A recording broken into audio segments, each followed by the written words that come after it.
अस्सलामुअलैकुम, मैं हूं हस्साम रहमान। आज का हमारा टॉपिक ऑफ डिस्कशन है प्लाज्मा मेम्ब्रेन। इसको हम प्लाज्मा लीमा भी कहते हैं और सेल मेम्ब्रेन भी कहते हैं। सेल मेम्ब्रेन और प्लाज्मा मेम्ब्रेन में एक टेक्निकल डिफरेंस है। देखिए, सेल के बाहर वाली मेम्ब्रेन की जो कंपोजिशन है ना, तकरीबन वही कंपोजिशन अंदर वाले ऑर्गेनेलिस की मेम्ब्रेन की भी होती है। तो जब प्लाज्मा मेम्ब्रेन की बात करेंगे तो उससे मुराद सेल के बाहर वाली मेम्ब्रेन, बाहर वाली बाउंड्री, और जब सेल मेम्ब्रेन की बात करेंगे तो उससे मुराद है बाहर वाली बाउंड्री प्लस सेल के अंदर वाले ऑर्गेनेलिस की मेम्ब्रेन। इनको कलेक्टिवली सेल मेम्ब्रेन कहेंगे। तो इस टॉपिक को हम मुख्तलिफ हेडिंग्स के अंदर डिस्कस करेंगे ताकि याद करने में आसानी हो। ये हेडिंग नंबर 1 है, 2 है, फिर ये आगे 3 है। ओवरव्यू की बात करें तो इसको हम सेल मेम्ब्रेन भी कहते हैं, प्लाज्मा मेम्ब्रेन को। It's a boundary of protoplasm. Protoplasm से मुराद है सेल का लिविंग कंटेंट, यानी इस मेम्ब्रेन के अंदर जो जो कुछ भी है उसे हम प्रोटोप्लाज्म कहते हैं। With in the membrane organelles, cytoplasm, nucleus वगैरह। तो प्रोटोप्लाज्म के बाहर ये मेम्ब्रेन है और ज्यादातर ऑर्गेनेलिस के गिर्द भी प्लाज्मा मेम्ब्रेन ही होती है। Found in prokaryotic and eukaryotic cell. फिर ये क्या करती है? Control passage of material into and out of the cell. क्योंकि सेल के बाहर बाउंड्री है ना, तो अंदर और बाहर आने जाने को कंट्रोल करेगी। अब इसी सेल मेम्ब्रेन का ये क्रॉस सेक्शन हम यहाँ पे देख रहे हैं, जिसमें ये अंदर की तरफ साइटोप्लाज्म है, सेल के अंदर वाला हिस्सा, और ये एक्स्ट्रा सेलुलर फ्लूइड है सेल से बाहर की तरफ। कंपोजिशन की बात करें तो ये प्रोटीन इसमें 60 to 80% है, लिपिड 20 to 40% और कार्बोहाइड्रेट्स भी स्मॉल क्वांटिटी में है। स्ट्रक्चर की बात करें तो ज्यादा एक्सेप्टेबल स्ट्रक्चर है जो प्लाज्मा मेम्ब्रेन का, वो है फ्लूइड मोज़ेक मॉडल। इसके मुताबिक प्लाज्मा मेम्ब्रेन फॉस्फोलिपिड बाइलेयर की बनी हुई है, यानी इस मेम्ब्रेन के अंदर जो लिपिड की किस्म है ना, वो है फॉस्फोलिपिड। यहां पे आपके पास ये फॉस्फोलिपिड का मॉलिक्यूल नजर आ रहा है। ब्लू कलर के अंदर उसका हेड नजर आ रहा है और ब्लैक कलर के अंदर उसकी 2 टेल नजर आ रही हैं। ये फॉस्फोलिपिड का एक मॉलिक्यूल है। तो इस लेयर के अंदर ये एक ऊपर लेयर बनी हुई है फॉस्फोलिपिड के मॉलिक्यूल की, इसी तरह एक नीचे लेयर है फॉस्फोलिपिड की, लेकिन ये एक दूसरे के उलट लगे हुए हैं। ये इसमें हेड ऊपर की तरफ है और नीचे वाली लेयर में हेड नीचे की तरफ है। तो इसमें एक तो फॉस्फोलिपिड बाइलेयर है विद प्रोटीन्स एम्बेडेड, और इस लिपिड की लेयर के अंदर, यानी आप कहें फर्ज करें ये पूरा हाथ है, ये लिपिड की लेयर है, तो इसमें मुख्तलिफ पोजीशन के अंदर प्रोटीन के मॉलिक्यूल एम्बेडेड हैं, डंसे हुए हैं। यहाँ पे, यहाँ पे, यहाँ पे, यहाँ पे, यहाँ पे, ये आपको पिंक कलर या पर्पल में ये प्रोटीन के मॉलिक्यूल नजर आ रहे हैं। वो कह रहा है protein scattered in irregular pattern like iceberg in the sea. Protein scattered है, यानी बिखरी हुई है, बिल्कुल इसी तरह जिस तरह समुद्र के अंदर मुख्तलिफ जगह पे आइसबर्ग होते हैं, यहाँ पे, यहाँ पे, यहाँ पे मुख्तलिफ, बाकी क्या होता है? पानी। बिल्कुल इसी तरह लिपिड बाइलेयर में प्रोटीन डिस्ट्रीब्यूटेड है। फिर वो कह रहा है distribution of proteins varies between membranes and surfaces, यानी मेम्ब्रेन के अंदर प्रोटीन की डिस्ट्रीब्यूशन और सरफेस पे ये वेरी करती है। यानी बाज दफा मेम्ब्रेन के अंदर प्रोटीन ज्यादा होती है और बाज दफा सरफेस पे, एक सरफेस पे ज्यादा होती है, बाज दफा नीचे वाली सरफेस पे से ज्यादा होती है। तो ये वेरी करती है। मेम्ब्रेन थिकनेस की बात करें तो ये 7 नैनोमीटर इसकी थिकनेस है। फिर फॉस्फोलिपिड बाइलेयर की बात करते हैं स्पेसिफिकली, ये जो 2 लेयर हैं, याद रखें ये जो फॉस्फोलिपिड का हेड होता है ना, ये हाइड्रोफिलिक होता है, यानी वाटर अट्रैक्टेंट होता है, जबकि इसकी जो टेल होती है वो हाइड्रोफोबिक होती है, यानी ये वाटर को रिपेल करती है। इसी वजह से ये जो हेड है ये बाहर की तरफ रखे जाते हैं, क्योंकि बाहर वाली तरफ से और अंदर वाली तरफ से वाटर के साथ लिंक होता है, और इनकी टेल्स को अंदर की तरफ रखा जाता है ताकि इसका वाटर से लिंक ना हो। वो कह रहा है 2 लेयर्स ऑफ फॉस्फोलिपिड, 2 लेयर्स हैं।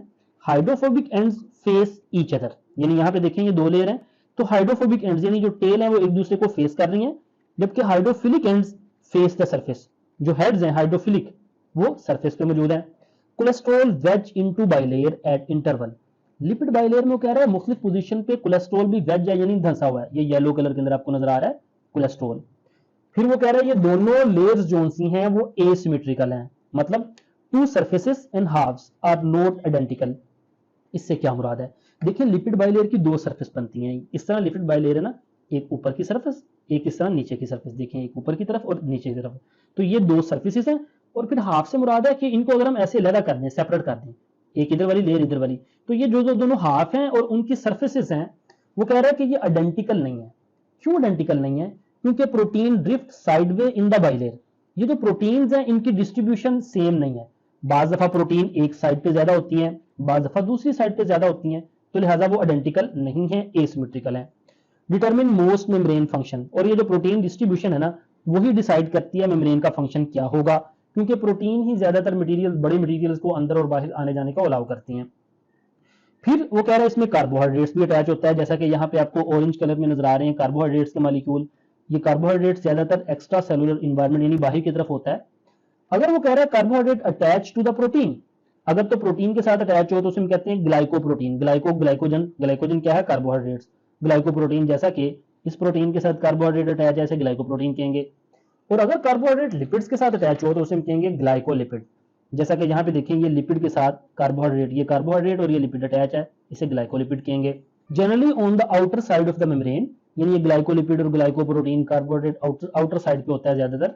नेक्स्ट साइटोस्केलेटन सपोर्ट की बात करें तो कह रहा है कि filaments present on the inner surface, यानी इस मेम्ब्रेन के अंदर की तरफ ये ग्रीन कलर में आपको नजर आ रहे हैं फिलामेंट्स ऑफ साइटोस्केलेटन मौजूद हैं। ये क्या करते हैं? Provide support to the plasma membrane.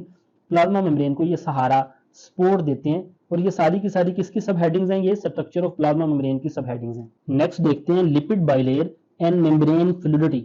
Fluidity से मुराद है मेम्ब्रेन की विस्कोसिटी, यानी ये मेम्ब्रेन दरअसल ऐसे जिस तरह पानी की लहरें हरकत कर रही होती है ना, तो इस तरह से ये फ्लूइड कर रही होती है। उसी फ्लूइडिटी की वजह से मटेरियल को अंदर और बाहर जाने को अलाउ करती है।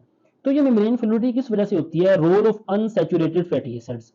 कह रहा है increased concentration make bilayer more fluid, यानी अनसैचुरेटेड फैटी एसिड्स जितने ज्यादा होंगे, यानी इस लिपिड बाइलेयर में जितने अनसैचुरेटेड फैटी एसिड्स ज्यादा होंगे उतनी ही उसकी फ्लूइडिटी ज्यादा होगी, मतलब कि उतनी ही वो मूवमेंट अंदर और बाहर ट्रांसपोर्टेशन को अलाउ करेगी। तो इनहेंस मेम्ब्रेन फ्लेक्सिबिलिटी, और अनसैचुरेटेड फैटी एसिड होने की वजह से मेम्ब्रेन की फ्लेक्सिबिलिटी भी बढ़ती है। रोल ऑफ कोलेस्ट्रॉल, कोलेस्ट्रॉल का क्या किरदार है? Cholesterol stabilize the lipid bilayer, lipid bilayer को स्टेबल करता है। यहाँ पे देखिए ना येलो कलर में मुख्तलिफ पोजीशन के अंदर मौजूद है। Restrict entry and exit of polar molecule and ions, ये बड़ा अहम एमसीक्यू, इसको याद रखिएगा। Function of plasma membrane protein की बात करें, यानी function of plasma membrane protein, इस मेम्ब्रेन के अंदर ये जो प्रोटीन्स हैं इनके क्या फंक्शन है स्पेसिफिकली? एक तो इनका फंक्शन है ये ट्रांसपोर्ट, चैनल या कैरियर प्रोटीन हो सकती है। इससे मुराद है कि ये मटेरियल्स को अंदर या बाहर आने को ट्रांसपोर्ट करती है, चैनल करती है, मटेरियल्स को लेके आती है। Allow substance to move across the membrane through the channel, यानी यहाँ पे देखिए इनके अंदर बाज़ दफा ये सुराख होता है जिससे वो चैनल करती है मटेरियल को अंदर या बाहर। Bind with the substance and assist there movement across the membrane, बाज़ दफा सब्सटेंस को अपने साथ बाइंड करके मूवमेंट में अलाउ करती है।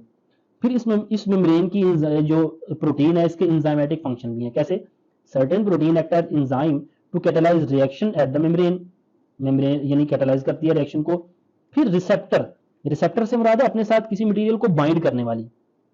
Bind with the specific signalling molecule, देखिए बाज़ दफा सेल के अंदर और बाहर ना सिग्नलिंग होती है, मुख्तलिफ सेल के सर्वाइविंग सिग्नल्स होते हैं या मुख्तलिफ सिग्नल्स होते हैं, तो उन सिग्नल के मॉलिक्यूल को रिसीव करने वाली प्रोटीन होती है, यानी वो जो सिग्नलिंग मॉलिक्यूल है वो बाइंड करते हैं उस रिसेप्टर प्रोटीन के साथ।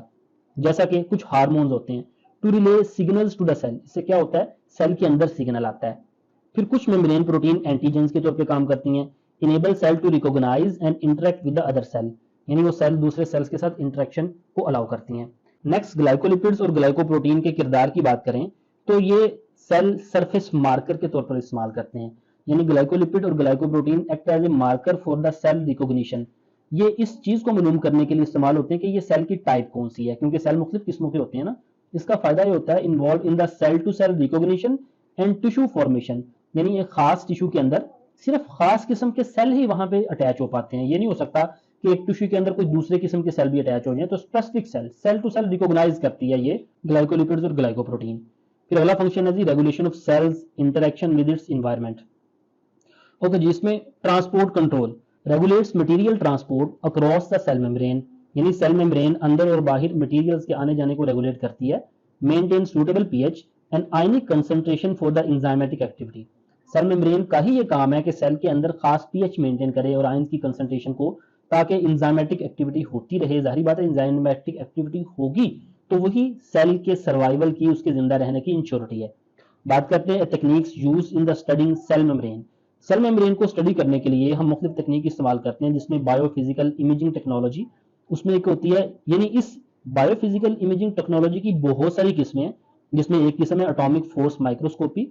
ये क्या करती है? Provides high resolution imaging of membrane structure, यानी सिर्फ मेम्ब्रेन स्ट्रक्चर। इसमें दरअसल लेजर बीम इस्तेमाल होती है जो सिर्फ मेम्ब्रेन की स्ट्रक्चर को बताती है। इसी तरह सुपर रेजोल्यूशन फ्लोरेसेंट माइक्रोस्कोपी ये भी क्या करती है? Allows visualization of membrane components at a high resolution than the conventional fluorescent microscopy. ये सुपर रेजोल्यूशन में क्या होता है? फ्लोरेसेंट का इस्तेमाल करके इसमें भी सिर्फ मेम्ब्रेन के स्ट्रक्चर को देखा जाता है। इसी तरह scanning electron microscope fundamental for the membrane characterization, ये भी मेम्ब्रेन के सरफेस को यानी बाहर वाले सरफेस के स्ट्रक्चर को देखने के लिए इस्तेमाल होता है। Provides morphology and topography data of prepared membrane, यानी मेम्ब्रेन का डाटा, मेम्ब्रेन की टोपोग्राफी और मॉर्फोलॉजी बताता है। Useful for determining pore size in the porous membrane, यानी स्कैनिंग इलेक्ट्रॉन माइक्रोस्कोपी से ऐसा सेल जिसके अंदर पोर्स होते हैं तो उसके पोर साइज को डिटरमिन करने में हेल्प मिलती है। तो ये था आज का टॉपिक, उम्मीद है आपको समझ आई होगी। फीडबैक जरूर दीजिएगा, नोट्स आपको इंशाल्लाह ताला अवेलेबल हो जाएंगे। मिलते हैं नेक्स्ट लेक्चर के साथ। अस्सलाम वालेकुम रहमतुल्लाहि व बरकातहू।